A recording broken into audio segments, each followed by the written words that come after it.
Hello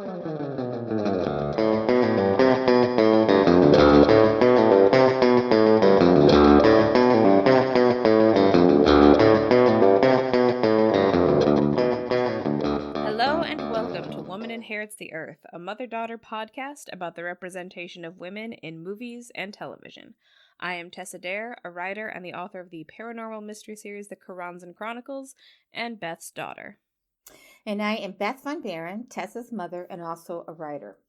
In this podcast, we talk about movies that feature women as the leading characters or where the story focuses on women or women's issues. Our discussions will also touch on roles available to women, how men have dominated the film industry since its beginnings, and whether or not that is changing. Today we are discussing Alien.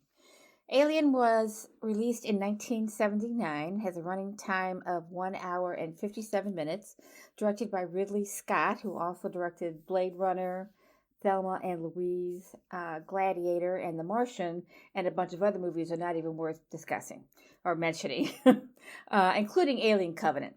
And that was another one he did. I don't know if he did Aliens, plural or not, but he did not. Actually, James Cameron directed Aliens, plural. There you go. Okay. So the screenplay is by Dan O'Bannon. The story is also by Dan O'Bannon and Ronald Shusett. At this point, a lot of these people who starred in the film, there are only 7 people, and they were either already stars or they became pretty huge stars. Sigourney Weaver was 30 when this movie was made. Tom Skerritt, I didn't look up his age, but he has lead billing in the film. John Hurt became famous to a lot of us because of Harry Potter. Veronica Cartwright has been an actress since, she's about my age, maybe a little bit older, but she's been an actress since she was a kid. She and her sister, Angela, I want to say. I think Angela Cartwright, yeah. Yeah. Harry Dean Stanton is a wonderful character actor. Doesn't have much of a role in this movie, but I at one time I went and saw anything he was in because I thought he was so great. Ian Holm is also another fantasy kind of actor. He's probably done a lot of other things as well, but he was in... I think the thing that I always think of him in is The Fifth Element. Is that what you're thinking of? No. What's the movie that Tolkien? Oh, right. He was originally Bilbo Baggins in Lord of the Rings. Yes. Okay. So he was also in Lord of the Rings, and one of my all-time favorite actors is in this movie. His name is Yaphet Kotto, yes. Or Kotto. I'm not really sure. I've heard it pronounced both ways. But anyway, so Ridley Scott is British, so of course he's using 2 British actors in this. And I mention that because it wasn't the norm. A lot of times these science fiction kinds of movies, they didn't have British actors in them, but this was made by a British director. So their accents actually do come through a few times. I'll just say that. Not a lot, but... an important thing to note is that Sigourney Weaver was not very well known when Alien came out. It wasn't her first film role, but it was kind of her first big film role. At the time, I think Tom Skerritt would have been seen as the big star in the movie. Which, we're going to go ahead and get right to the spoilers, makes it extra shocking when he dies practically halfway through the film. If that, I mean, it's not even quite halfway through. And I will also say that all of these actors, except, Ian Holm, Yaphet Kotto, and Harry Dean Stanton, all the others are still alive. Those 3 have left this world. And we are the sorrier for it. I think they were all really good actors. So the movie is set on the Nostromo with a crew of 7. It's a refinery processing ship carrying 20 million tons of mineral ore that is returning to Earth. And the basic story is that evil men want to profit off of this alien that they know is out there. Mm-hmm. So they order them down to the planet to investigate a transmission that's come through. And then the alien gets on the ship and invades the ship because the men won't listen to the cautious woman who is following the rules that have been established for their safety. The men all get killed, and the woman inherits the ship. That is the actual plot, but that is not how the plot presents itself to you. Okay, so the evil men that wanting to profit off the alien, we don't really get that until the very end. Yeah, what we think is happening is that they're just answering a what they first think might be a distress call, and they have a directive from the company that they work for to answer any kind of call like that. And only after they have landed on the planet and several people have gone off to investigate does Ridley realize that it's actually a warning to stay away. Yeah. She's very smart in a lot of scenes in this movie.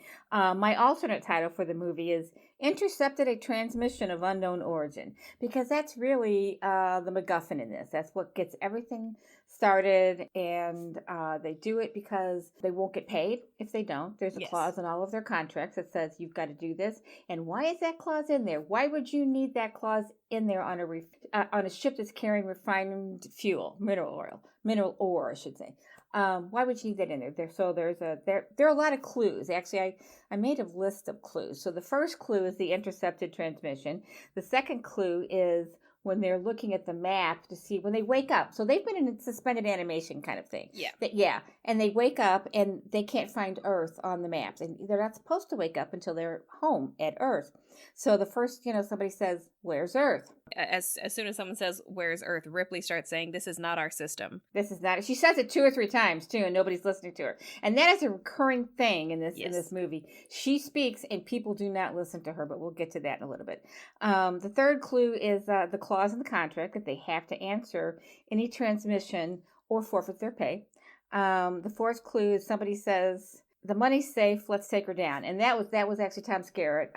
Let's go by their names. Dallas, Captain Dallas says that. Okay, the money's safe. Let's take her down. And by that they have disengaged the part of the ship that moves it from what they're towing. They're a towing vessel, so they're towing this thing that's basically like a barge full of fuel. So the money's safe. Let's take her down. The fifth clue is it's almost primordial when they're down on the planet and the atmosphere is so thick and they can't see. These are clues. They're also foreshadowing. And the last clue that I wrote down is Ash telling Ripley not to go out to warn the others that the transmission was a warning, because he knows, and we'll get to that later too. Although everybody's seen it, everybody knows. But there's a lot of little things that Ash does along the way to push them in a certain direction that. The first time you watch it most likely is not that clear to you because they always seem innocuous. He's never pushy about it. He always kind of acts like, oh, well, I guess we just have to do this. And then in the end, it's revealed that, he is an alien and that he's a robot. He's a robot. He's an alien. He's a robot. They call him an android. And this is Ian Holm we're talking about. And his character's name is Ash. He's the science officer. And he's also a medical officer. The first time I saw this in 1979, we saw it when it first came out, I didn't really notice how robotic he acts during the movie. And I'm not sure if I noticed it the second time. I've only seen it twice before watching it yesterday. But this time it was so clear to me, because I remember sitting there thinking, okay, so which one is it? Is it John Hurt or Ian Holm who's the robot? And as soon as John Hurt leaves the ship and Ian Holm's character, Ash, becomes so robotic, it's obvious. I mean, it's hard to miss it. I think that's an interesting kind of artifact of the time, because I do kind of feel like if the movie came out today as is, I think it would probably be less of a surprise that Ash turns out to be a robot because he is so robotic. And nowadays, science fiction is so much more ubiquitous that I feel like if you're going into a science fiction movie, you kind of expect there to be at least a chance that there's a robot. So you're more primed to suspect Ash. But at the time, this was kind of not an entirely new concept, but certainly newer. It was not a regular thing that people saw on screens. I mean, Data didn't even exist yet, So the idea that he's a robot is a much more effective surprise. They don't really need to hide it the same way. He can be robotic and people aren't going to necessarily suspect it because why would you? This was such an early entry in sci-fi films that were able to kind of do what this, there had been sci-fi films for a long time, but a lot of them were really low budget and really couldn't pull off fantastical elements. Well, and the fact that they call him a robot, one person does say he's an android, but everybody else, starts to say he's a robot, and we don't even use that term anymore. Well, you would use android or artificial life, I guess, but when you're talking about Data on Star Trek, even though he is an android, he is so human-like in all of the episodes and movies with that cast that after a while you don't even see him as an android. He's so human-like. But Ian Holm, pretty much from about 15-20 minutes into the film, you start to realize or see something weird about him right away. So, yeah, if you're looking for it. Yeah. I mean, I feel like Data is sort of the opposite, where, like, you know, they've done all of these physical signifiers to make it very obvious that he's an android. You know, they put the, like, white powder in his skin. He's got the weird yellow contacts in. They have to go out of their way to make him look like an android. Yeah. But then, you know, he's never secretly evil. It's not like a reveal that the robot is evil. He does have an evil twin. But... but you know, he's always one of the good guys, and it's, if the episode revolves around Data, it usually revolves around revealing that he has, if not fully human emotions, very, very close to human emotions. He tries really hard to become human-like, and that very effort itself says a lot about who he is. And to become moral. He's often trying to figure out what the right thing to do is. And, you know, he gets a lot of his morality from Starfleet, but a lot of his individual episodes are sort of about him trying to assess when Starfleet is wrong. Yes. All right, I'm going to not go off about Star Trek for too long. But, you know, at some point we probably should do a Star Trek movie and talk about it, because there are so many interesting... I mean, we could do a whole series on Star Trek. So I had some questions about it and about the movie before we go on, and some of them are why questions and some of them are how questions. So maybe I'll leave the why questions to later and just focus on some of the how questions. So my first how question is, when they go down to the planet and Kane is infected by the alien, and they bring him back. And first of all, here's just a side note. When they come into that outer chamber to where they're being disinfected, you don't see him. And you didn't see them carrying him in either. It's just the two of them. By two of them, I mean the captain, Dallas, and the other woman, Lambert. Yeah, Lambert. And they're standing there talking, and I don't think Lambert actually talks much in that scene. But the captain is ordering Ripley, who is now in command since he's not on the ship, to open the door and let them in. And she said, but you told me you said he was infected. He's got this creature on him, so I can't let him in. By our guidelines, our rules say I can't let him in. She has the authority to open or not open the hatch, and she decides not to. And even though he's insisting over and over again, and he knows he shouldn't be insisting, but she's a woman and he's going to tell her what to do. That's my opinion of what's happening here. But what then ultimately happens is that Ash opens the hatch and lets them in. So if the authority is invested in, she's the third officer, but she's the one who has the authority. If the authority is invested in her to not open that hatch, how does he have the ability to open it? That's a real problem for me. I mean, I think the authority as the crew understands it belongs with her, but I think he has override authority for all of them, because he's like the mole from the company whose entire mission is to ensure that the alien makes it back to Earth. So he figured out he knew how to do it, and he let them in. Yeah. Nobody else would have been able to do it, are we assuming? I mean, I don't know. I think at that point, they're the only two people on the ship. I think Ripley and Ash are the only two people. There's two others. Well, but I think Parker and Brett are like working on the ship at that point. Yeah, so I don't know if they're inside. They agree to not let them in. I mean, they're also very cautious. So, but if that answers the how question, why doesn't Ripley then get suspicious of him? I think she does get angry because they do have a conversation later. She does take him aside later and kind of reprimands him for that. And her line is something like, he tries to defend himself by saying, I thought it was a risk worth taking. And she says something like, that's quite a risk for a science officer to decide. Yeah, and it wasn't his risk to assume. Yeah. The authority, the responsibility rested in her. Yeah. And when you're on a ship, those chain of command decisions are very important, and you need to follow them. So how does he get away with it? How is he able to do it? Those are all questions that we can't really answer, but they bug me. Yeah, I think, again, he gets away with it because the company wants him to do this. And I think she's not necessarily suspicious of him because at that point, what he's doing is also what Dallas wanted him to do. So it's not like he's the only one who argued for this point.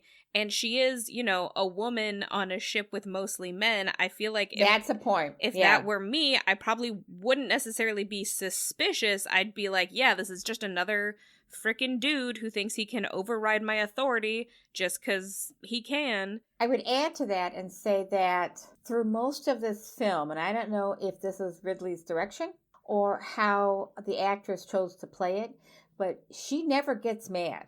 I mean, she is understated and calm, and even when she's having that conversation with Ash, she never really speaks above this level. Well, why did you do that? Why? I mean, she's passive throughout the film.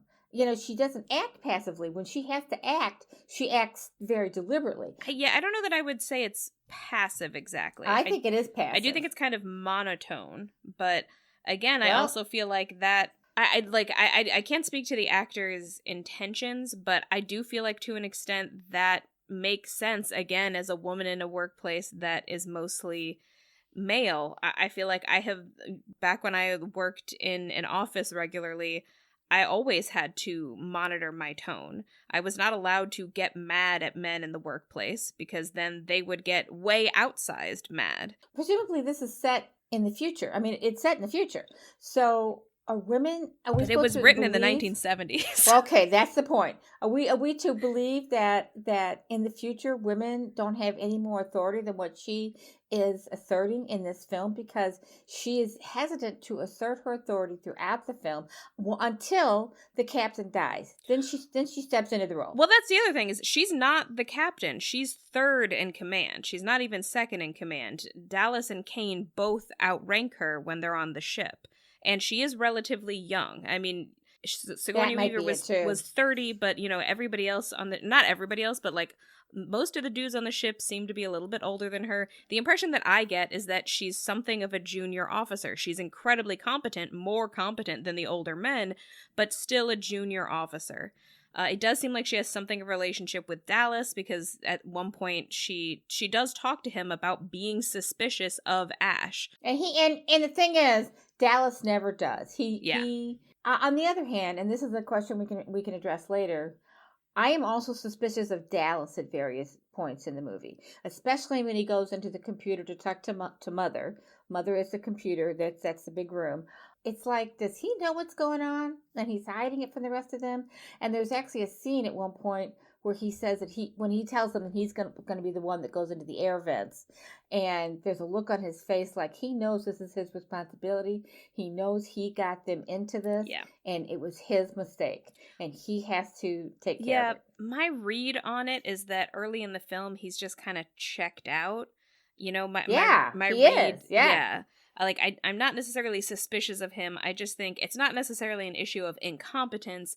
It feels like, maybe this was going to be his last job. Like, maybe he was kind of done with this job and wants to leave, and he's a little bit checked out, and then things spiral wildly out of control, and he does not really turn his brain back on in time, and then feels guilty about it, and that's why he kind of ends up sacrificing himself. Because I think he does realize that he has made some mistakes, even though he never admits it.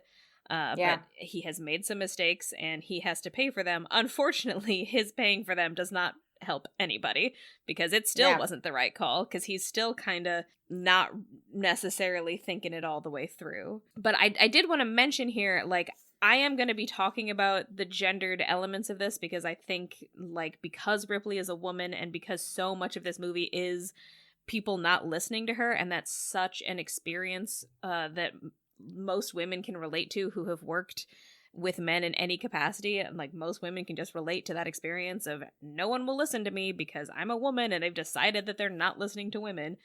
When they wrote this script, they wrote all of the roles to be gender neutral, and then they flipped a coin about what everybody's gender would be. That's why they all essentially have like names that are sort of ambiguous and pretty much are their last names, because when they were written, they were supposed to be able to be filmed as men or women. So it's actually kind of a total coincidence that the main character turned out to be a woman and most of the other characters turned out to be men.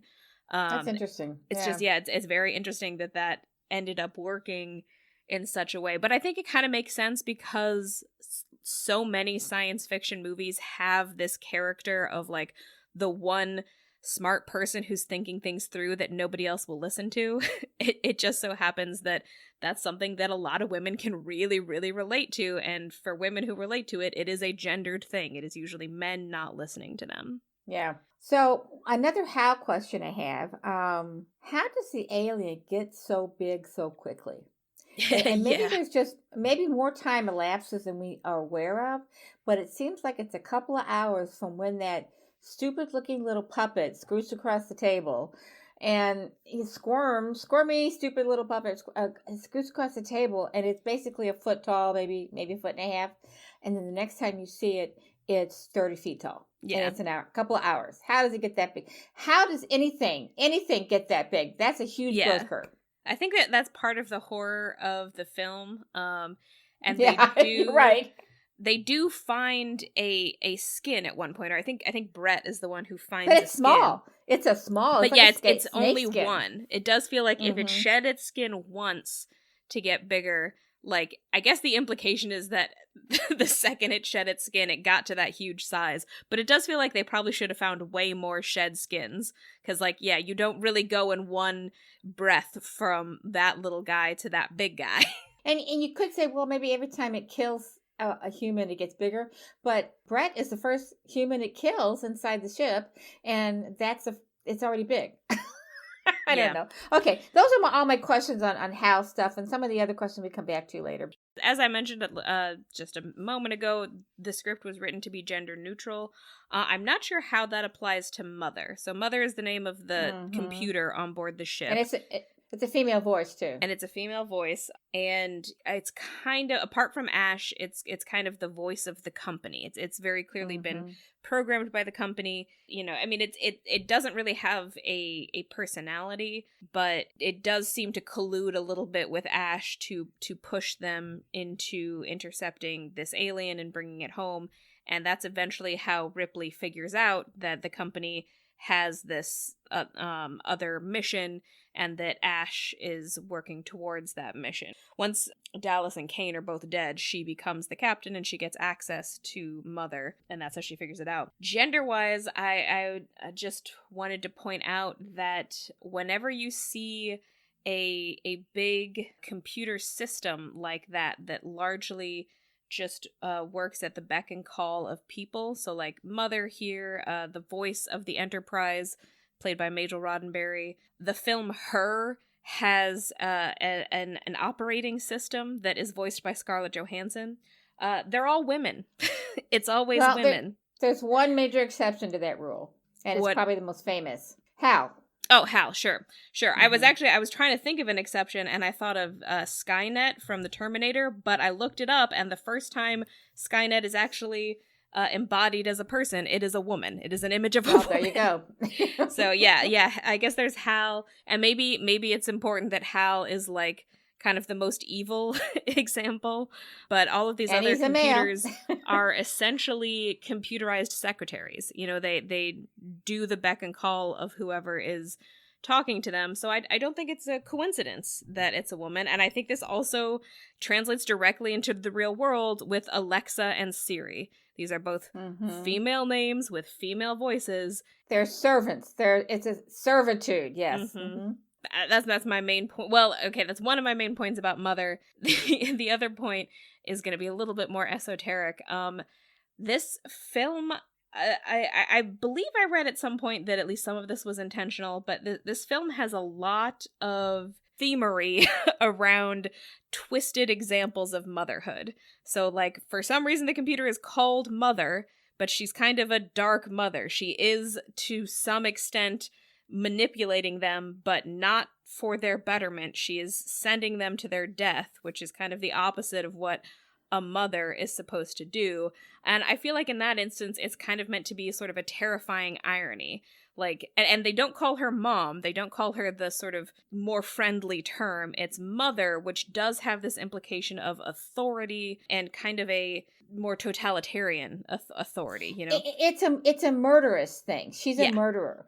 It had to have been intentional to name her Mother, and yet she is dispassionate. I mean, she's doing what she's programmed to do. The computer is doing what it has been programmed by men to do, which is another thing we could look at. The men are programming Mother, but she is evil and murderous and intent on securing her mission, which is to find this alien at all costs. And there's even a line when she's reading when Ripley finally gets into the computer, and it says to her that the humans are expendable. Yes. And this is the exact opposite of what mothers are supposed to do.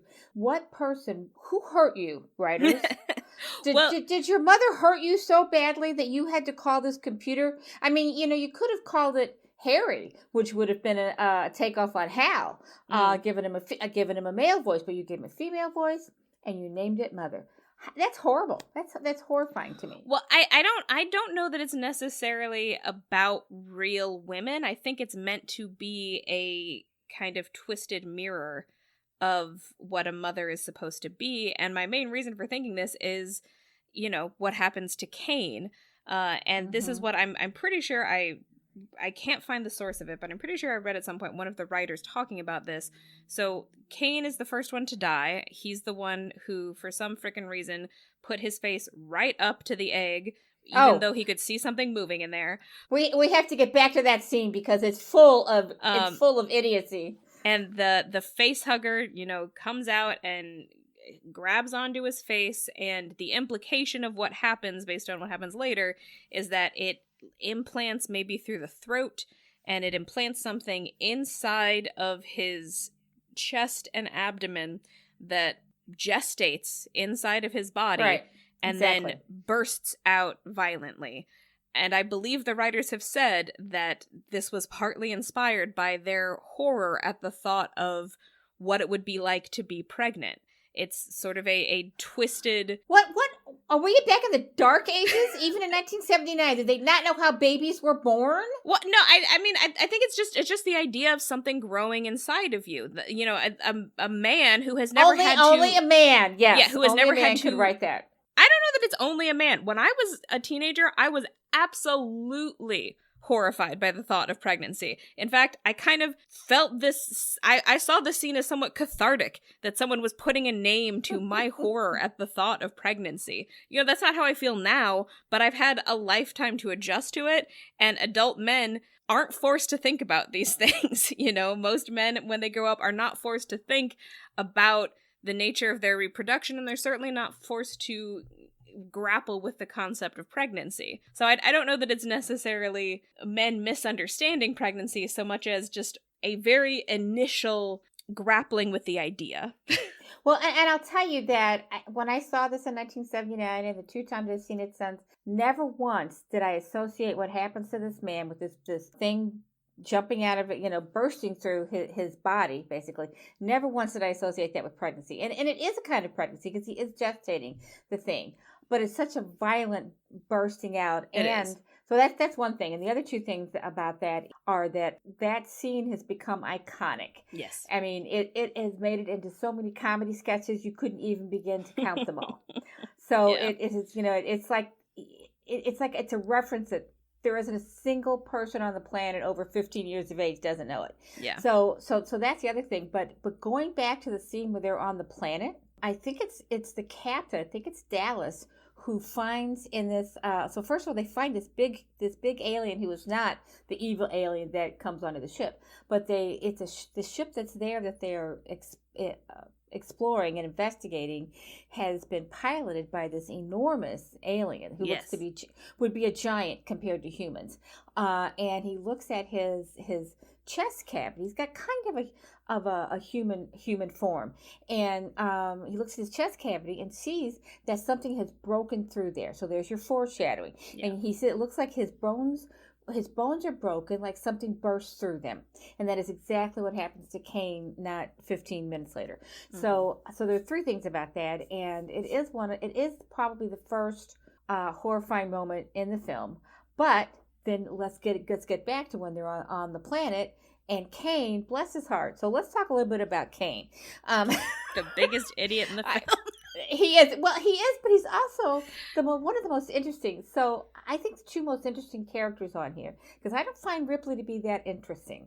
But I do find Kane to be an interesting character, and I love Yaphet Kotto's character. I think he is fascinating. We need to talk about his character before we finish up today. I do think Yaphet Kotto's character Parker kind of has the strongest characterization throughout, because that man wants to get his bag. And it borders a little bit on racism. We need to get back to that, because he is black, and it's 1979, and we are not out of the horror that is that era in racism. So, but Kane, he starts off and he's smoking, and every scene you see him and he's smoking. Yeah. And I had to think about, it's 1979, but he's smoking in the dining room. He's smoking on the bridge. He's giving them all cancer. But also it's like it's ubiquitous. He's smoking everywhere, and I don't know if even in 1979 that would have been allowed. And this is a futuristic film. It's set in the future. Really? Are you that stupid? I've always interpreted that as being a kind of aesthetic nod to the working class, and that's also kind of how I've always interpreted Parker's character, because he's so obsessed with getting paid. My interpretation of this film is that this is essentially a crew of working class people. Yes, they are astronauts, but their astronaut job is fairly mundane. They essentially go and mine stuff and then drag it back, and they're all kind of at the mercy of the company. You know, this does not seem like a good job. It seems clear to me that every single person on the ship except for Ash is here because it pays. What I'm saying is they should have been looking to the future. And I mean, anti-smoking campaigns were already happening. They should have understood that in 1,000 years, or whenever this movie is set, people are not going to be smoking. Nobody smokes in Star Wars. Made about the same Star Wars era. doesn't take place in our galaxy. Well, okay, that's a good point, actually. It doesn't take place in our galaxy, and also George Lucas has always contended that Star Wars is movies for children.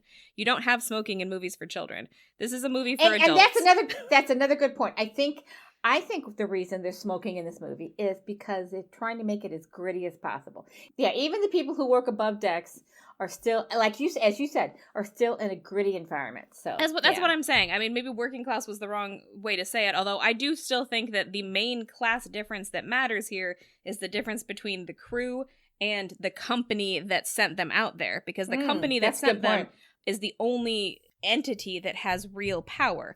Everyone on the crew, whether they're getting paid double shares or single shares, is at the mercy of the company, and they all die except Ripley. You know, that they all essentially they have no control over their fate. And I feel like that's absolutely a big part of what's going on in this movie, is that, you know, these are just normal people who have gone out into space, and capitalism and the horror of the vastness of the universe have collided to kind of rob these people of their lives. And listeners, just so you know, Tess is also saying this in a way that is calming and soothing to me, because I had a terrible time getting through this movie. Even though I saw it twice in my 20s, I mean, when I was a young person, I saw it twice, and this viewing, now that I'm an older person, and understand how precious life is and how important it is to not make stupid mistakes. I'm a parent now.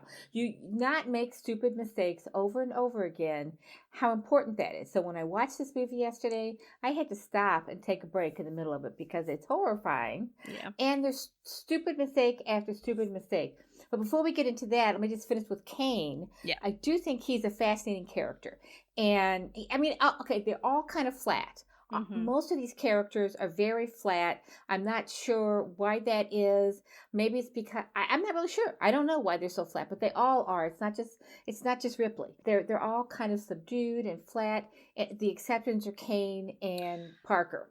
And Parker is Yaphet Kotto. Yeah, I do think some of it, at least in the very early part of the movie, is that they're waking up from a kind of stasis. So I think when the first few minutes of their interaction are intentionally extra subdued, because they're all essentially coming out of like a deep sleep / semi-coma. Yes, they are. And they have a very friendly meal together, and you know, and that's all nice and everything. But so Kane, of those people, and you don't get to see a lot of him, because he does get killed off very quickly, but he is sarcastic, he's snarky. He's, you know, John Hurt is not an actor who, by the time he was acting as Ollivander in the Harry Potter movies. He was not an actor that I found at all attractive, but in 1979 he was cute and cute in a way that he had charisma and character, and that comes through. And you can just see that the director may have been even frustrated with him because he was trying to make these characters all flat, and Kane's personality is just brimming over. So when he goes down when they go down to the planet, or they're actually on the planet, they land on the planet when they go out and investigate where this transmission is coming from, and they find this older, big, giant alien who is dead and has been dead for he's fossilized. He's been dead, gone so long, he's fossilized. And then he finds these eggs. And this is Kane we're talking about. And he's talking about them in a fascinating voice. And, even if you don't know what's going to happen, if you're on an alien planet and you see eggs and they are slimy, get the fuck away. Yeah. I mean, it's... Yeah. I look at this, and then the thing opens... Mm-hmm. And you can see this beating thing, and immediately you think, well, that's like a beating heart. Yeah. Get away. I have written "get away" in my notes 15 times. Get away.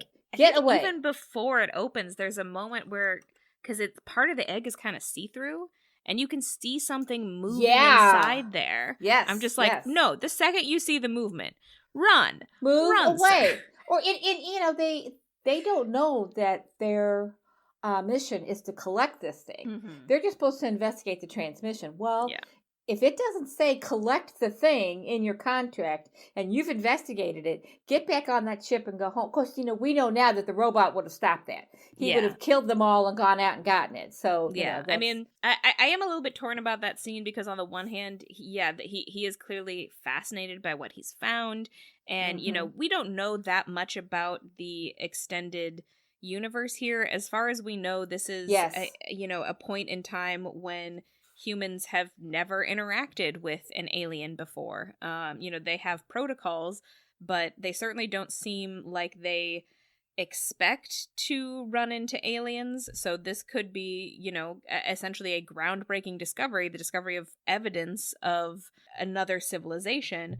None of them seem like they are scientists suited for that kind of discovery. I do get the feeling from his interest, his fascination with this, that he might be a science officer, that he might have a science background, and that's why he's so... I think the fact that he puts his frickin' face right up to it tells me that he's not. Any scientist... This is why I don't really think that any of them are scientists except for Ash, is that, like, the way that they behave in this movie suggests that they are not. It just... my interpretation is that he's just a curious guy, that he and Dallas are, they're just the highest ranking officers, and maybe they are like mechanical engineers, like engineers who can work on a spacecraft, but I do not get the impression that they are biologists or archaeologists or people who have any understanding of what to do. Training. Training. Yeah, I mean, he might have a scientific interest, but he certainly doesn't have any training, or he would have been more cautious. And the same runs true for Dallas, the pilot, or the captain, when they come back to the ship with Kane, who has this alien thing attached to his body. He knows the rules. He knows he's not supposed to open that. Well, I can't let him stay out here and die. Yes, you can. Yeah. Because it's the greater good. You've got 6 other human lives on this ship that you are responsible for. Yeah. And you put all of them in danger, including yourself, if you let him in here. So yeah, they're not trained well. It's not even necessarily a matter of quote unquote letting him die. And, some of this is we've seen the movie before, so we know he's already dead. He's dead. He has already suffered the fatal blow. He just hasn't technically physically died yet. What Dallas is doing is essentially refusing to admit that Kane is already lost and killing everybody else in his attempt to save him. And not only that, even when they get him on the ship, and they're trying to cut through. There's a scene where they're looking at this thing, trying to figure out if they can get it off, and they can tell from the X-ray that there's something going down into his body, helping him to breathe. And the science officer, or Ash, has plastic gloves on, but Dallas is not wearing gloves. He's not wearing anything on his face. They're not protecting themselves at any point in the scene. And then, so they do an X-ray, and they see this, And then they decide, well, we have to get this off of him. They cut into it, and the molecular acid that comes out of it cuts through 3 or 4 decks of the ship. And even then, they go back and try to do it again without any protection. And then once he wakes up, the thing is gone, and they don't know where it went to, and he wakes up. Because they leave him there with no surveillance. Nobody to watch him. And when he wakes up, they do not run any tests on him. They don't x-ray him again, or they would know, and they would, and somebody else says at least twice, I think it's Yaphet Kotto once, I'm not sure who the other one is, but somebody says at least twice, freeze him, put him in suspended animation. Of course, that would have been disastrous. I think it is Parker. Because then they would have taken him back to Earth and killed everybody on the planet. So, but that would have been a good choice. Yeah, freeze him. I do think it does slightly raise the question of, because so in the conversation that Ripley and Dallas have, where she finally asks him if he trusts Ash, Dallas tells her that they had a different science officer who was assigned to them, who he had worked with on missions before, and at the last minute, that science officer was replaced with Ash, who he's never met before. Which tells you that somebody has heard these transmissions from Earth. Yeah, for sure. Yeah, no, I think the reveal at the end is basically that, the company has known the whole time, and the real purpose of this mission is to get this alien sample so that the company can use it for whatever. I mean, this also runs into the problem that a lot of these sci-fi movies have, which is what is the company's end game? Does it really think it can get something out of this unkillable machine? I do not see how the alien could actually be successfely used in warfare or whatever, but that's kind of beside the point. And the fact that they've been able to make, 30 films in this series of films where they have never killed the thing. So my question about Ash is, if Ash had not been the science officer, is it possible that a different science officer would have actually been able to save Kane? Because we know now that Ash was working against them. So it's possible that Ash actually did have the ability to save him, but didn't want to because he wanted it to gestate. I don't know. That's all speculation, but and I think it's a good question. And also, he could have saved the rest of them. But it might even serve his purposes better to get rid of all of them so they don't ask questions. Yeah. I mean, in theory, Ash probably could have been able to kill the alien, because he's not something that the alien would want to eat, and he's a lot harder to kill than everybody else. I mean, it takes 3 of them to actually kill him, and it largely they're only able to do it because he's distracted trying to kill Ripley when Parker hits him upside the head. Oh yeah. That's a very cathartic scene.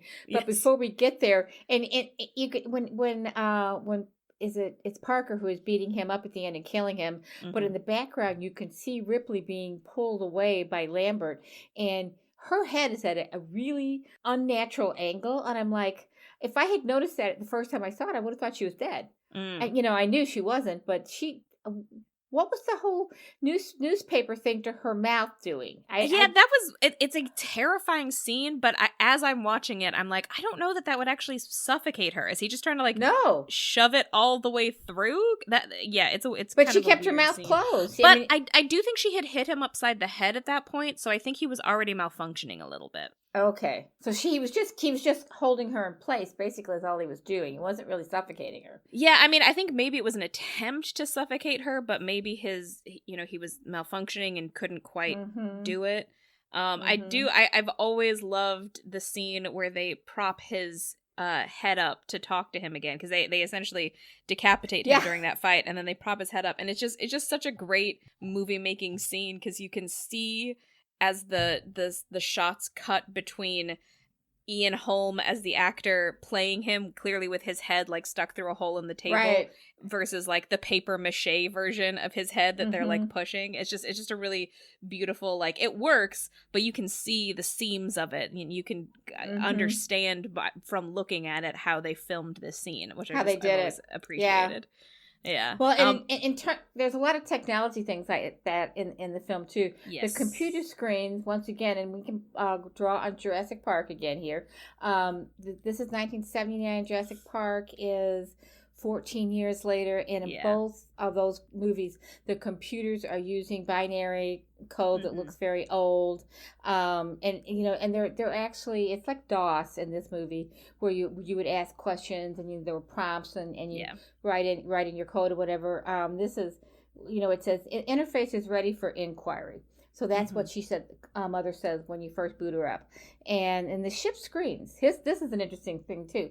The ship screens are all graphics. There's no visual of the planet, and what's different about that is, and that's mostly true in Star Trek as well. But in Star Trek, you could always see a visual of the planet. You get the computer stuff too, and the radar and all that, but there are always visuals of the planet. We never get a visual of this planet. We never get a visual of what they're supposed to be looking at on the planet until they're right on top of it. It's all just squares, and it's flat, but it moves. The screen does, So it's just kind of a very era specific thing. The room that Mother is in is like this all white room with these thousands of little white lights all over it, and you look at it and you're like, yeah, my brain recognizes that as like a sci-fi room, but if you think about it for any longer than that, you're just like, what is the purpose of all of the lights? Why is the room like this? Why does only one person have access to the ship's computer at a time? Why don't they all just have access to the ship's computer? Why is the ship's computer interface this teeny tiny little screen inside of this giant room? This is kind of the point I was trying to get to earlier. When you make a movie about the future, it should be futuristic. And when you look back, 1979, Star Trek had come out. I mean, Star Wars had come out. Star Trek had been around for a long time. In Star Trek, in 1967, they were able to visualize that in the future you would talk to computers, and we're not even there yet. Yeah. But they don't even have that in this movie. Well, they do. Well, they don't. Do they talk to Mother? I think they do a couple times. They do. It's kind of unclear what they're supposed to do, because I think the only time Ripley actually gets answers is when she types into that little computer. But she does talk to her. They can give her commands, I think. I do want to say some of the technology that we have is actually just influenced by Star Trek. We have Kindles because Star Trek imagined them, and people grew up watching Star Trek and then decided to make that happen, That's excellent. It's excellent. But even in whatever year it was, 2001 came in, it might have been 70, 71. Hal, they spoke to him. They didn't enter commands. My theory is that it's designed the way it is in service of the horror more than trying to imagine the future. I think this room is meant to kind of creep you out. It's this enclosed space. When she's there, she's very vulnerable, and it's right before Ash kind of attacks her and keeps her away from everybody else. Keeps her from talking to everybody else. It's around when she figures out that he's a robot, and it all starts with her sitting in this room that's like simultaneously enclosed and kind of has the feel of almost like a fish tank. She's surrounded by all of these white blinking lights. It feels like she's on display while also being trapped in a small space. So I feel like that's probably what's going on here, is this room was designed for the horrifying, unsettling vibe of it more than realism. And I feel like that's true for a lot of the ship. I think, I'm not sure if you mentioned this on the recording or not, but there is kind of a differentiation between the white rooms where things feel relatively safe and the dark rooms. I mean, the scene where Brett is trying to find the cat and is eventually attacked by the alien, it to me, that's the scariest part of the film, and also kind of the part of the film where the set design makes the least amount of sense. Like, where is he that there are all of these random chains hanging down from the ceiling, and also so much dripping water? There's that long shot where he stands under this like indoor rainfall, and for some reason, even though this part especially creeps me out because it happens after we've seen the acid from the alien eat through the hole, he stands under this dripping water and takes off his hat and opens his mouth. And I get that they're hot and he's probably trying to cool down, but it's just like, I just saw acid eat through this hole and you know that the alien is still out there and you're just like opening your mouth and staring up at this falling water. It's just Well, like... and also at one point in that scene, we do see the alien's leg dropping down. And I think that's after the first time we see a shadow that looks like something is dropping down from the ceiling, and then they cut to one of the chains. So we realize, oh, that was the chain, shadow of the chain. But we're looking for the alien because everything in this scene is a build-up. It's a tension build-up to the appearance of... We know it's coming. We know that the monster is coming. There's no reason for him to be dawdling in this area. Everything about this ship, except for the dining area, the communal places where they commune, except for those places, everything is dingy and gritty, and it looks like... I'm trying to think of what other science fiction movie has been so dingy and creepy. I mean, I almost feel like the comparison isn't necessarily to other science fiction movies, it's to horror movies. I actually think visually this scene reminds me of the Texas Chainsaw Massacre. There's I've never seen that, but I haven't seen the original. I saw the remake, but there's like a long scene where they're like walking through a butcher's place, like I guess just the butcher's, and there's that's the kind of place where there's a bunch of stuff hanging from the ceiling, typically you know, the bodies of the animals or whatever. So that's visually what it reminds me the most of, is a butcher's. I do think it's a fantastic horror scene because it is terrifying to look at even without the knowledge of the alien. The set design in this movie is excellent. I mean, they really do a good job, but somewhat nonsensical. It is nonsensical, and yet it also gives you the feel that they're going for. Yes. And they kind of suspended disbelief in a couple of places. But now you were talking about the computer when she goes in and closes. And actually when Dallas, the captain, earlier in the movie, goes in there twice. Yeah. And closes the door behind him. It's a scene that reminds me of something, and I can't pull it forward, where somebody has gone in to use a computer in a room like that and closes the door behind them. And it's been a long time, but I think that scene does actually remind me of 2001: A Space Odyssey. It does a little bit, but does he enclose himself in a room? I don't remember. He's sitting in it because he's the only one on the ship, so he has no reason to. But so that might be what I'm thinking of. But yeah, so it also, the first time he goes in, it feels like a safe space. Like he is going in there to clear his head and talk to the computer and try to figure out what's going on here. After they've been brought out of stasis prematurely, 10 months, they are 10 months to Earth, so they were brought out of it 10 months early. And it seems like a safe space then. The second time he goes in, it seems much less safe. And of course, after he's dead, and Ripley goes in there to get some answers. And the interesting thing, going back to his second time, he cannot get any answers from Mother. She will not answer his questions. And his final question is, what are my chances? So he's about to go into the air shaft and fight the demon. And we know once he asks that, well, your chances are not very good if you're asking the computer. So the thing that I don't understand about the ship, and when they decide to leave in the end, why do they have to go back for the coolant? Do you understand that? Does that have something to do with the dripping water? And they just say that the escape pod, for whatever reason, needs it. I mean, we do know that the ship was somewhat damaged when it landed on the planet. And then once the two people are killed, she gets on the ship without it. So it seems like it's a MacGuffin. Yeah, that does seem like that's what happens. I mean, maybe she grabbed like one canister and just has it on her body and we can't see it. I don't know. Maybe. I don't know. But anyway, so what were you gonna bring something up? I've always really loved the opening of the movie, and it always kind of reminds me of haunted house movies. Because there's these long shots of these empty hallways. It's just that in this case, instead of it being like a Victorian style house, it's this spaceship. But there's kind of this like atmospheric music that sort of emphasizes the silence and the emptiness. We meet the ship before we meet any of the people. The ship is a character in the film.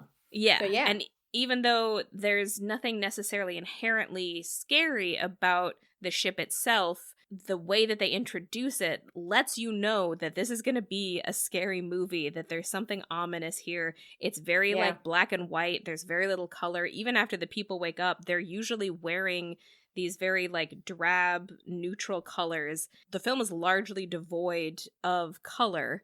Oh, yeah. It's black and white for the most part. It's practically black and white. This opening just does such a great job of telling you what this movie is going to be about without giving away the scariest part of it. It functions very similar to Jaws in that it's a very long time before we see the alien. They draw it out for as long as possible, and in fact, when we initially see it, it's not in its final form. And I also wanted to mention the alien and a lot of the stuff surrounding the alien were designed in part by H.R. Geiger, who is a very well-known Swiss artist who's kind of known for it's called like biomechanical or something, known for these like paintings and drawings that sort of combine mechanical elements with biological elements. And the team did win an Oscar for their work on the visuals of the film. That's appropriate, yeah. Dan O'Bannon, one of the writers, actually met H.R. Geiger because, hold on, what is the guy's name? He was going to work on, it's the Alejandro Jodorowsky adaptation of Dune, which never came to be, but there is an intense documentary about the attempts at making it, which includes some of the H.R. Geiger illustrations for Dune. So that's how H.R. Geiger ended up getting pulled into the work on this, and it was Dan O'Bannon who worked on Dune for a while before that project fell through. He's the main writer here. Yeah. And so he pulled him in to work on the alien, and I do think the design of the alien is so fascinating to me because it is simultaneously kind of horrifying and also weirdly beautiful. Like, it's got that curve to its head that's sort of appealing, but there's something wrong about it. I mean, it kind of looks like an egg. And the final scene when Ripley fights the alien in the escape pod, there's that moment where she walks over to work on the computer and doesn't see that the alien is like right above her. And it's blended into the ship. Yeah. Yeah, and even though I know that it's going to happen each time, when she walks over, I'm like, wait, is that the alien or is that just part of the ship? Oh, no. And I noticed it this time, too. Yeah. I thought, that's definitely. The first time I saw it, I had that thought, is that the alien hiding from her? I thought she was sure the alien was outside the ship. This time I knew it was. And I saw it and I thought, that's definitely a foreshadowing. We that's it. And then 10 seconds later, he pops out at her. And that's actually my question. I think I have an answer, but my question is, why does he get on the escape pod and why does he seem somewhat asleep when she gets on it? Like he gets on it and he doesn't. I have a theory about why he gets on there, but you go first. Well, so my theory is that whenever she starts the auto destruct, it's like she's turning off the coolant system, is what she says. That the auto destruct starts by turning off the cooling system, and it starts releasing some sort of gas into the ship, and then we get that shot of her about to turn a corner when she sees the alien thrashing in a hallway that's being filled with gas. My theory is that the gas somehow stunned the alien and that it got on the ship because it was trying to escape the gas. That's my theory.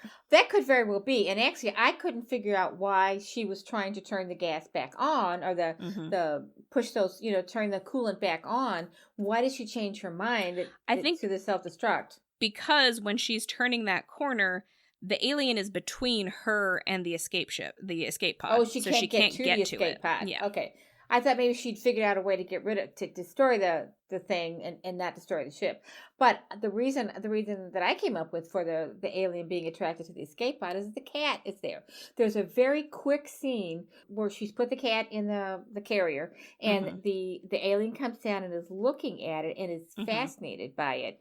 And then later on when she does pick up the cat and put it, but by then the thing is already on the scene. So maybe that's not it. But I thought maybe it was pursuing the cat. So I don't know. Yeah, I'm not sure. I would like to make a couple things, comments about the women in this movie, the women's roles. I think Ripley in the first 20 minutes of the movie, we don't really even notice her. She ends up being the hero. Well, that's because but did you the first time? I mean, I can't remember because I saw the movie for the first time like 15, 20 years ago, but I feel like I always notice her voice because her voice, feel like I noticed her voice before I noticed her. When she's saying that's not our system, her voice has this interesting quality to it. That's when we first notice her. And then later on, but it's about 20 minutes before you really notice her individually. They are a team up until then, and they're all part of the team. But it's 20 minutes, and she ends up being the one who survives and the hero of the story. But we don't really even get a good idea of who she is until 20 minutes into the movie. So I thought that was interesting. When she goes down to check on the mechanics, and she takes it upon herself to do that. And I couldn't figure out why she this is early in the film. She goes down to check on them because I don't think she trusts them, or there's something going on there. She just wants to make sure. She's very precise.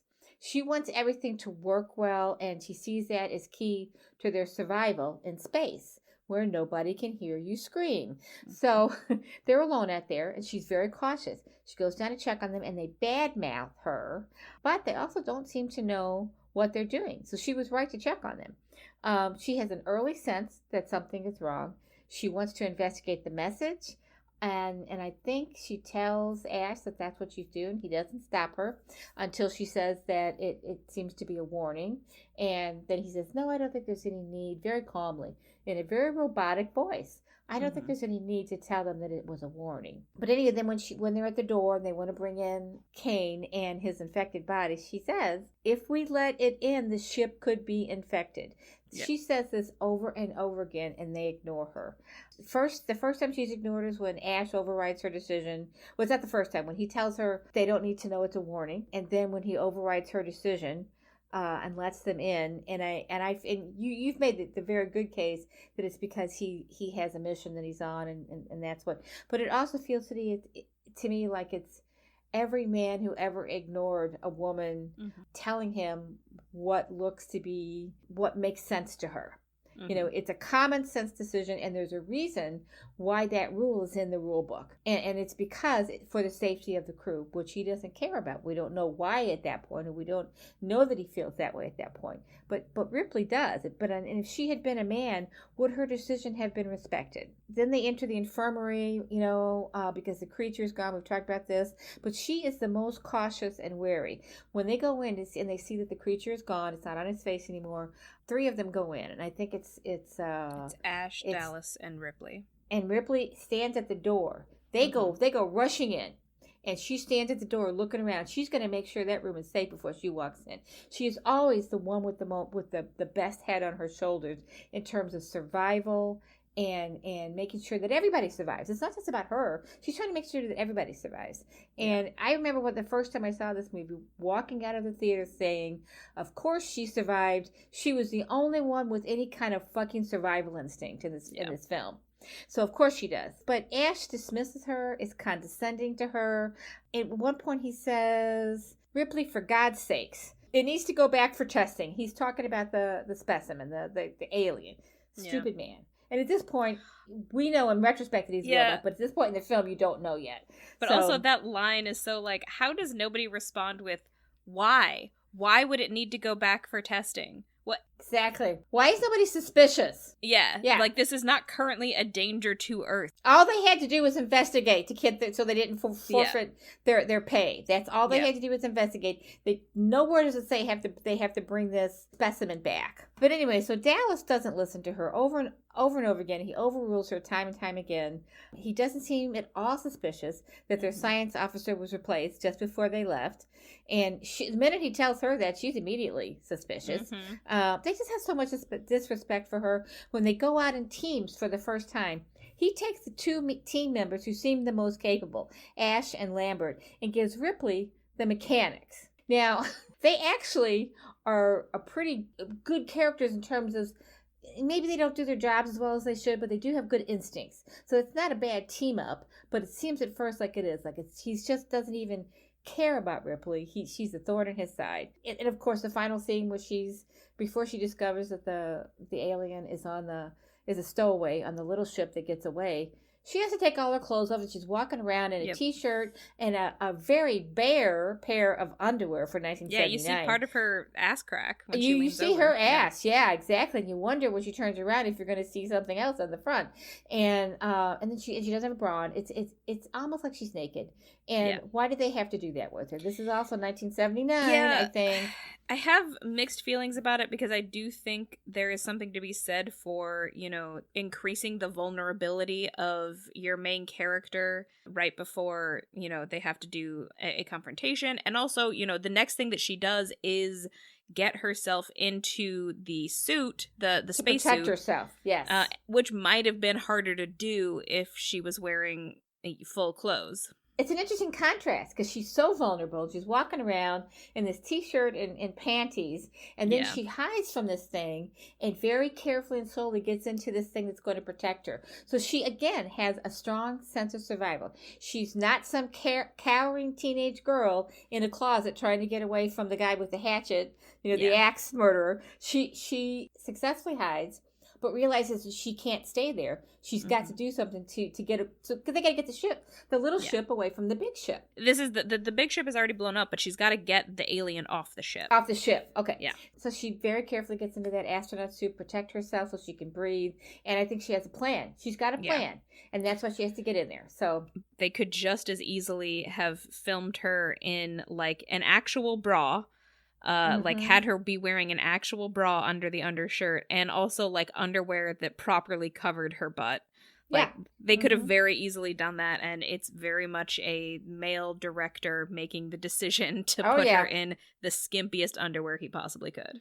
The male director who thinks he's got a male audience and they're going to want to see this. And the men watching it probably did enjoy it, while the rest of us, even in 1979, were sitting there saying, really? Does she have to be dressed like that? Anyway. And why does she so quickly get undressed? Like, why doesn't she do the other stuff first? Because, like, she's just gone through this ordeal. You would think that it wouldn't actually feel comfortable to her to immediately strip herself down to her most vulnerable. It is a little bit of a... Why doesn't she eat something first? You know, because she's going to be in stasis for 10 months.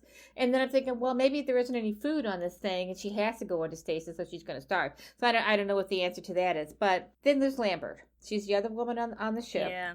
There's not much characterization for her except that she's always smoking. She's blunt. She does her job. And she's a little whiny. And she's a little whiny. So is Yaphet Kotto's character. True. But then she gets scared and acts foolishly and puts both herself and Parker at risk at the end of the film. They both get killed because of her behavior. So she is to blame for that. I mean, to be fair, I do think that she makes it worse, but I'm not sure there's a version of that scenario where they survive, because the area that they're in, the impression that I get is that the alien is between them and escape. Why does he want her to move? Is it because he's got a flamethrower that he's going to flame the guy? I never really understand that scene. It's a little unclear, and I think it's intentionally unclear because it's sort of supposed to be from Ripley's point of view, and she can't see what's going on. She can only hear it. I think it's that he doesn't want to fire because she'll get hit by whatever he fires with. They probably would have fared better if she had moved, and I'm not sure why she doesn't move. Maybe there's nowhere that she can move to. She doesn't move because she's just frozen in fear. She can't.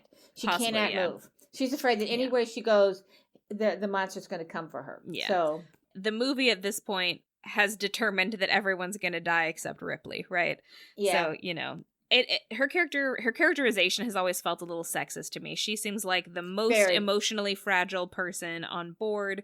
She's kind of always either whining or crying, and then she like freezes or smoking, and she has absolutely no solidarity with Ripley. She undermines her just as much as all of the men, but meanwhile doesn't really seem to have anything to offer herself. I have always had very mixed feelings about Lambert's character. And, you know, to be fair, I do think that they're all written to be a little stupid apart from Ripley. It's just Lambert's character feels the most like a kind of bad female stereotype.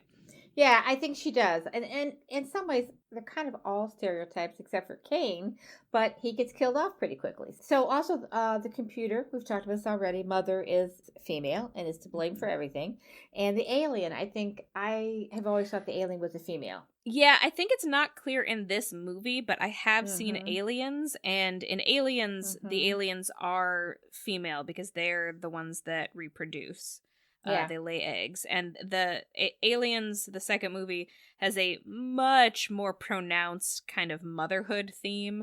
Oh, Because yeah. the whole movie is about Ripley protecting the little girl that they find. Mm-hmm. So yeah, I think if any two of the movies are definitely in continuity together, it is Alien and Aliens, and in Aliens, it is clear that the alien is female, much like the dinosaurs in Jurassic Park.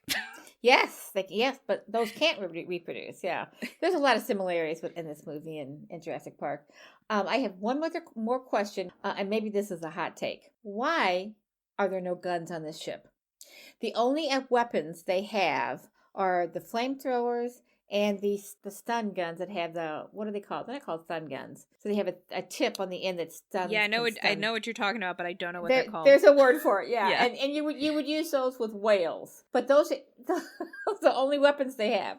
I think because, and again, this is a little bit conjecture because it's never clear, but I think because this is a universe where we have never encountered aliens, so they have no reason to think that they will need weapons. They think they're just going to go to some dead planet, take its ore, and then come back. So I think from the crew's perspective, it's because they have no reason to think that they would need them. From the company's perspective, they don't want them to be able to defend themselves against the alien. They want the alien to get to Earth for some insane reason. But, just from a common sense standpoint, if you're going out into space, and isn't this the movie that they advertise with in space, Nobody Can Hear You Scream? And maybe it was another movie. But they're going out into an unknown universe, an unknown landscape. I think it is this movie. I just clicked on the image of the poster. It's very small, but yeah, in space, no one can hear you scream. Yeah, I can visualize it, yeah.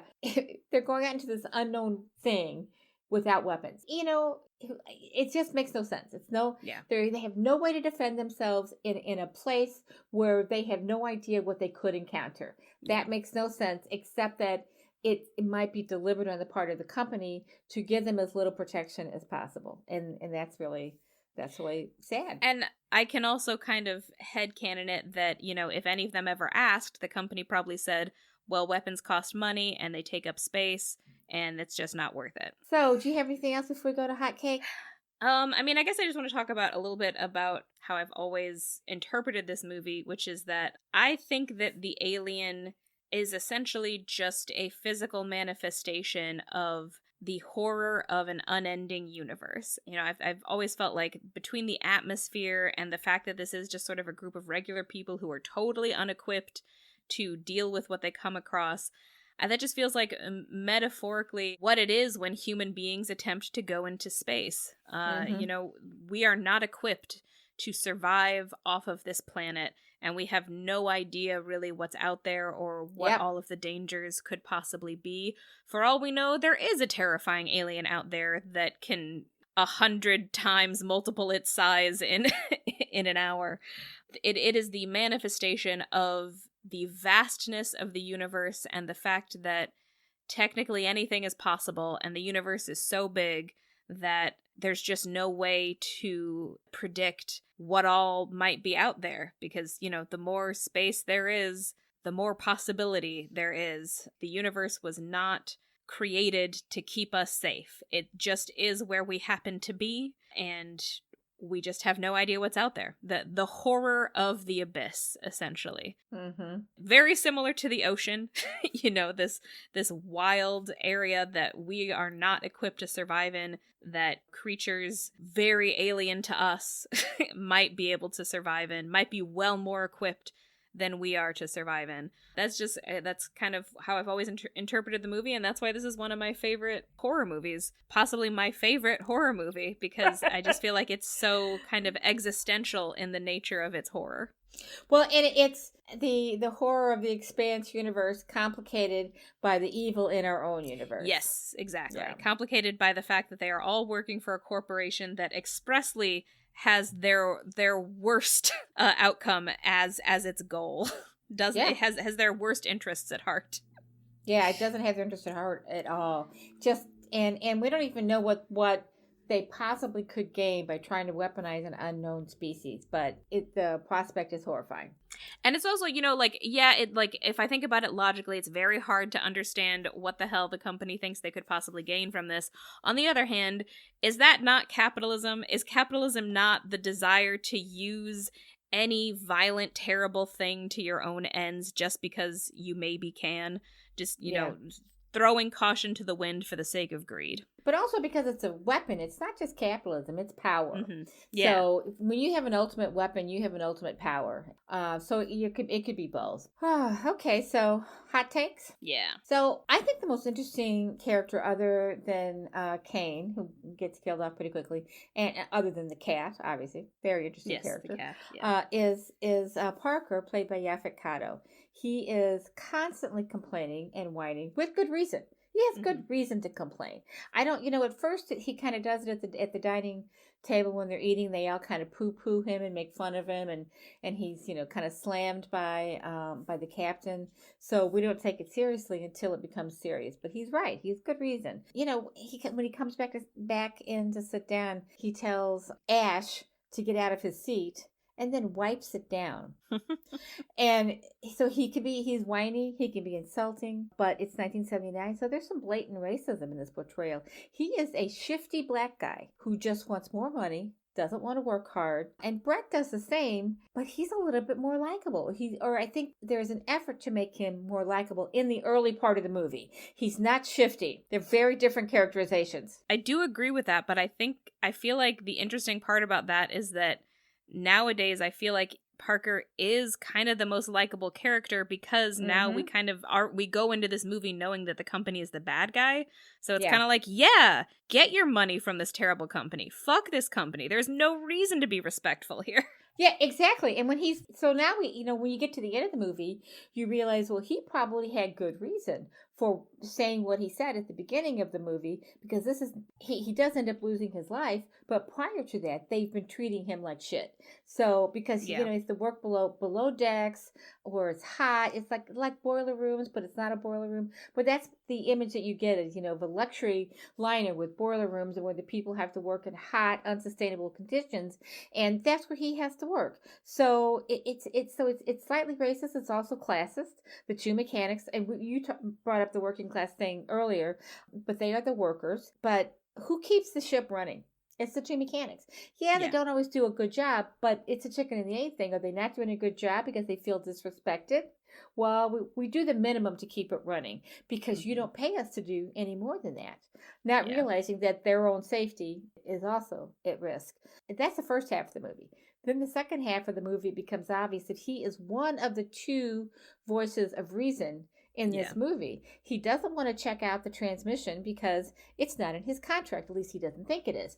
And he's not really trained for that, but he does it because he would forfeit his pay. So he has to do it. The thing is, when this movie first came out in 1979, Yaphet Kotto was not a well-known actor. He did become well-known later on, and I just think he's one of the best actors in my lifetime that I've ever seen on film. But in this film, he looked very familiar to me, and we didn't have the internet back then, so I couldn't look him up and see where I knew him from. But at some point, I must have read an article, and I realized he was in my favorite episode, really the only episode I really enjoyed, of Night Gallery. So it's called Messiah on Mott Street. It is the loveliest thing, and it came out around Christmas. So it was supposed to be a Christmas story, and it's this Jewish family. So he was in it, and he was brilliant in it. He was just wonderful. It's a 23-minute role, and that was my first introduction to Yaphet Kotto, and then this movie, and then we didn't see him for a long time. He was in a couple of head character roles in movies, but then he was in one of the long-running TV cop shows. I can't remember which one. So another question is, who is the alien? The monster, or is it the people who find the monster? I sometimes think that the humans are the aliens in this movie, because they are. They're an alien to the alien. The meaning of the term alien basically just means an unknown and Right. different thing. So yeah, from the aliens' perspective, it would be the humans. Yeah, and when Kane is climbing on the when they're on the planet at one point about 30 minutes in, he looks like an alien. So I think that was really deliberate. Dallas describes the alien in the chair, the alien life form. It's been dead a long time. It's fossilized. This is a horror movie, so the characters are constantly making stupid mistakes that in the long run bring on their own demise. And that is the biggest problem I have with it. I hate horror movies, but I especially hate horror movies where every single decision is the wrong one. And that's what happens here. Every decision is the wrong one. There's so many mistakes. I've got a whole long list of them, but we've been going too long. And I will say the one thing about the cat, when I first saw the movie in 1979, I originally thought that trying to find the cat, which she does at least twice, that it was an ongoing mistake. It wasn't until the second movie came out, because I thought the cat had been infected. I was completely convinced by the end of the movie that somehow the alien had laid an egg in the cat. I think it's too small.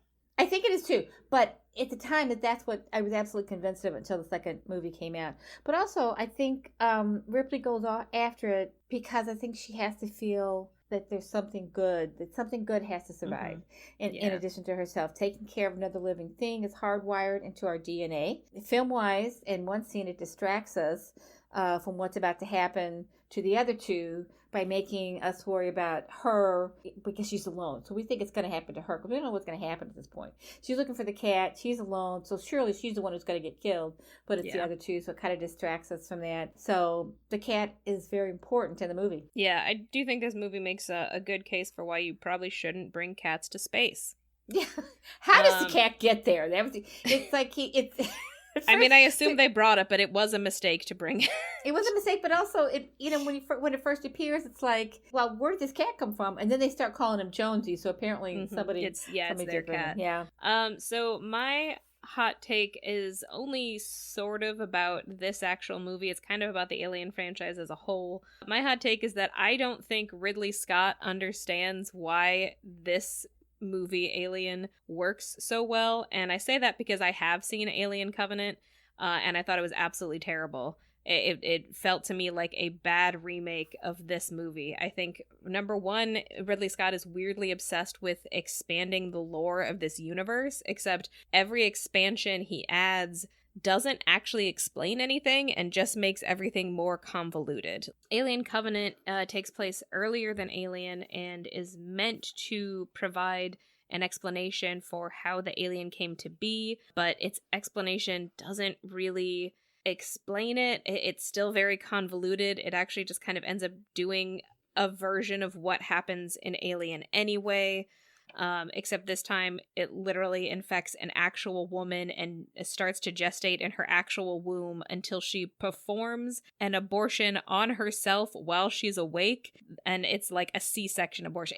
It's so stupid and like so unnecessarily gross, and it just and it adds this species called the engineers, but the engineers also don't make sense. I don't know. I think Ridley Scott sort of has, since the creation of this movie, which he did not write this movie, he only directed it. Dan O'Bannon and Ronald Shusett wrote it, mostly Dan O'Bannon. There were also two other people who added to it. I think it was David Giler and Walter Hill did some rewrites. I believe they are largely responsible for the Ash plotline. But anyway, Ridley Scott did not write it, and I think he just kind of has some crazy lore ideas that are just sort of his pet babies, and now he's trying to inject them into this franchise, and I think a lot of them really don't work and make an already convoluted movie even more convoluted. And like we've talked about the things that don't make sense in this movie, but for the most part I'm not that bothered by the things that don't make sense. I don't really need there to be a full explanation of the alien, because part of the horror of the alien is that we don't understand it, and that it is this mysterious creature that probably could not have come to be on Earth. That's the whole point. It came from somewhere else, and we don't understand how it could possibly be this way, but the universe is infinite and infinite possibilities exist. So this is a thing that exists, and I don't need more of an explanation for that. And I think whenever we try to over explain these things that were originally intended to be somewhat mysterious, we often end up creating weird, convoluted explanations that don't really work, and it's just not necessary. It can just be a thing that we don't fully understand, that we only have hints of. Also, I did spend a little bit of time trying to understand what the continuity of the whole franchise could be, and Good luck. I don't think there is a single No. continuity. I think the current movies that are out, Alien Covenant, I can't remember the name of the one that came out after it, but there's a new one, Alien Romulus. There's like 3 new ones. I think those are in continuity somewhat with each other. And then I think you've got the original Alien movie and then Aliens, the first sequel. I think those 2 are in pretty decent continuity with each other. And then there were the other Alien sequels that I just sort of personally consider not to be canon because I feel like they made a lot of unnecessarily bad decisions.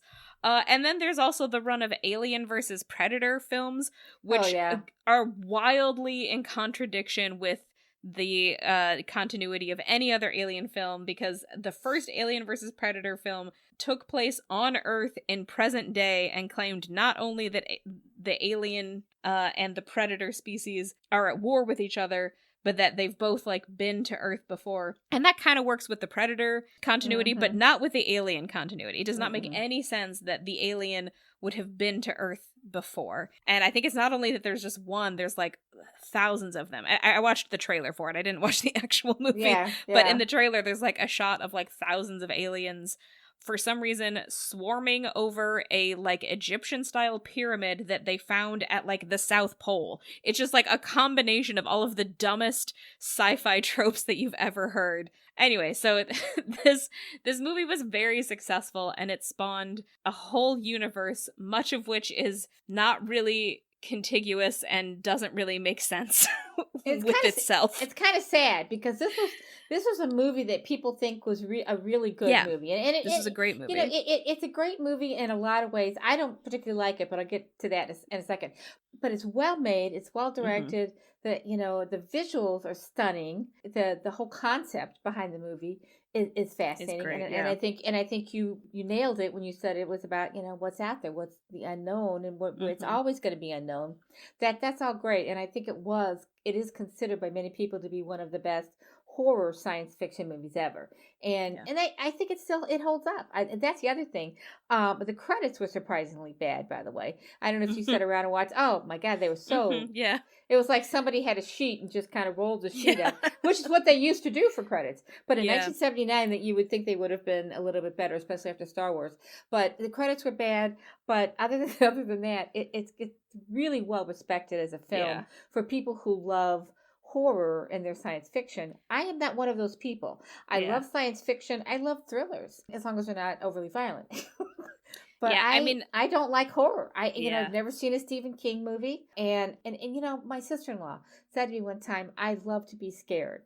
And I think that's the whole premise, or that's the appeal of horror movies, that for people who love to be scared. I am not somebody who loves to be scared. That is true for a lot of people, but I do also know people who just find horror movies cathartic. Like for some people, it's a safer way of working through things that they're afraid of or things that they're traumatized by. That's a good point. And actually, cathartic has come up in our dialogue twice now in the last 24 hours, because the scene where the robot gets killed, I wrote to you in a text message, that is a very cathartic scene for me. I think I can get through the rest of this movie. So, but it's a really... For me, it was a really difficult movie, and it's infuriating in some ways. As opposed to Jurassic Park, I was more infuriated in this movie by the mistakes that the humans make over and over again than I was by Jurassic Park, which feels to me like it's one person's mistake, maybe two, but everybody else in the film is making the right decisions and trying to fix the mistake. Whereas in this movie, every single person except for Ripley makes mistake after mistake after mistake, and they all get killed. I think the mistakes that happen in this film are more fraught, in part because some of them I understand.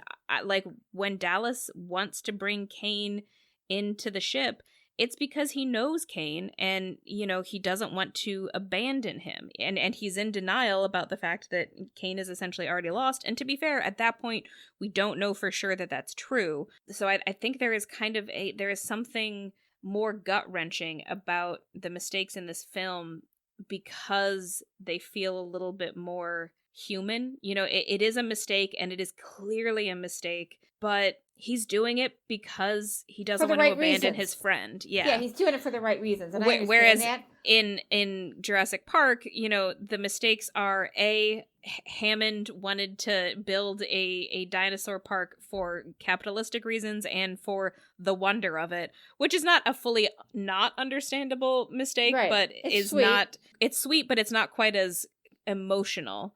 Yeah. And then of course Nedry, who is just like a selfish bastard who's doing a bad thing, and so it's very easy to completely dismiss Nedry and not care about him at all because he's kind of a cartoon villain. But with Dallas, you can't entirely dismiss him. He's frustrating, but he's not a bad guy. He's trying to do what's right, and he does eventually essentially sacrifice himself, but even that is frustrating because he sacrifices himself to no end, which does also feel very human. You know, he thinks that he's making up for something, but he's still being rash because now his judgment is more clouded by emotions than ever.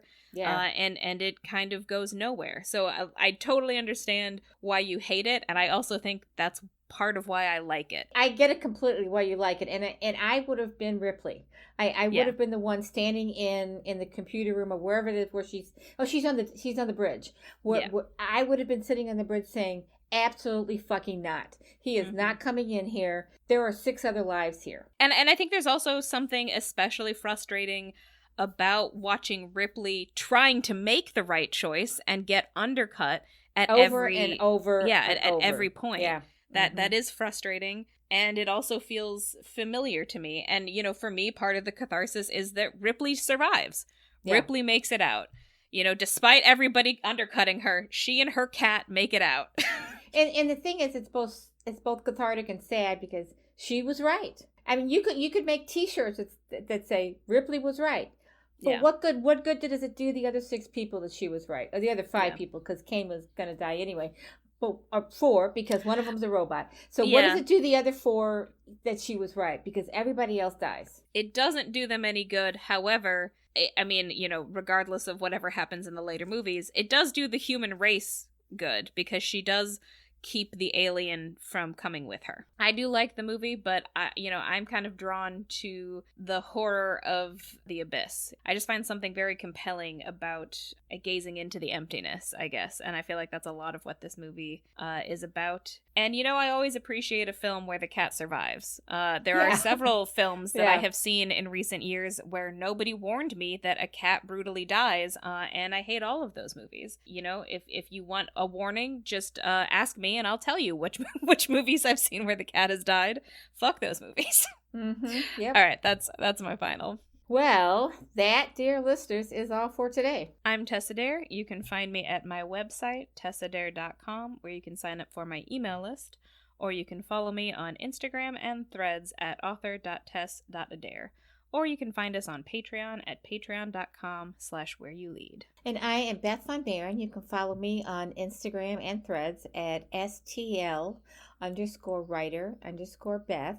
Or sign up for my weekly Substack email Saturday morning musings at stlwriterbeth.substack.com. This has been Woman Inherits the Earth, a discussion podcast about women in movies from the perspective of a mother and daughter. Thank you for listening. We hope you enjoyed it, and we'll tune in for our next episode in about 2 weeks. See you then.